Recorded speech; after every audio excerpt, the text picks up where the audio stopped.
We got the homie, big homie, long time listener and a good friend of the radio station, MC Serch. What it do, homie? What up, What Serch? it do, people? What it do? Let me tell y'all something. I want to say two things real quick. When we in the street in New York heard, I thought I was a donut, you thought I was a donut, you tried to glaze me, it was literally like the world stopped. Like, when that rhyme dropped, like, it changed everybody's rhyme pattern from that moment moving forward. Anyone in New York who was an MC remembers that moment that they heard that record when Red Alert or Chuck Chill Out first played it on a Friday night on KISS or on BLS on a Rap Attack. That line there changed it, but I got to tell you, no one thought, like, even after my melody came out, when we were, like, jumping into the rooftop on 155th Street, or we were going to Latin Quarter, and we were listening to Eric B. for President, and we were listening to my melody, nobody thought, like, he would put out something better than that.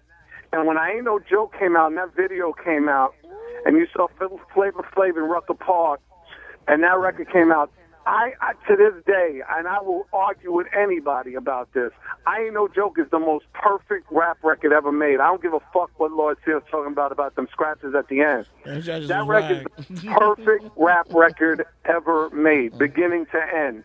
Like, message, melody, music, movement, like, that record, it's just, to this day, like, me and my son will be in the car, and we'll have a moment where we'll look at each other and he'll be like, yeah, I know, play I Ain't No Joke.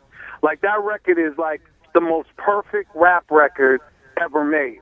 And Paid in Full, barring the terrible scratches, barring that, is an amazing, it's probably one of the top 5 greatest albums of all time. So I thank y'all for putting that on, man. That takes me back to LaGuardia School of the Arts, class of 85, listening to Dana and Slick Rick in the basement and, you know, getting ready for the movement that became hip-hop in New York. I'm going to be real with you, Serch. I'm not a scratch snob, so, like, I like, you know, hey, as long as they're on beat, I'm fine with that shit. No, and me too, and I got to tell you, me too. I was just, you know, again, I'm trying to not, like, let Lord Sear be on an island by himself, but those scratches on I Ain't No Joke, they're like hard guitar riffs. Like, it was part of the music. It wasn't separate from the record. They weren't the greatest scratches in the world. You had Jam Master Jay, you had Jazzy Jeff. They were doing much more melodic scratches. Those were just some hard, cut-to-the-bone scratches. They still sound cocky. I liked it. Sear still doesn't like it. I still liked it. Like, honestly, I've never listened to that album, never listened to that song and been bummed out by the scratches. I just like the song. Even if you look at the impact it had on Detroit with Merciless Amir and Day Without a Rhyme, even if you look at like Deuce Deuce in Houston, the inflection that dude had, that Rakim had, even early on, he changed the landscape. That's, to me, why he's still the greatest MC of all time. No one to this day has changed the landscape of music the way Rakim did for hip hop. Like, period. Yeah, I agree with you. And that's what that's kind of what we touched on.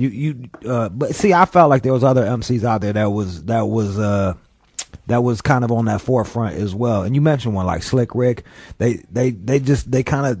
pushed rap into that new direction that really let it get away from like I said, I'm jumping down the street and I'm rapping to the beat. Like, he had a whole new thing, and it was such a brand new sound, and it gave a gang of people a style to run with.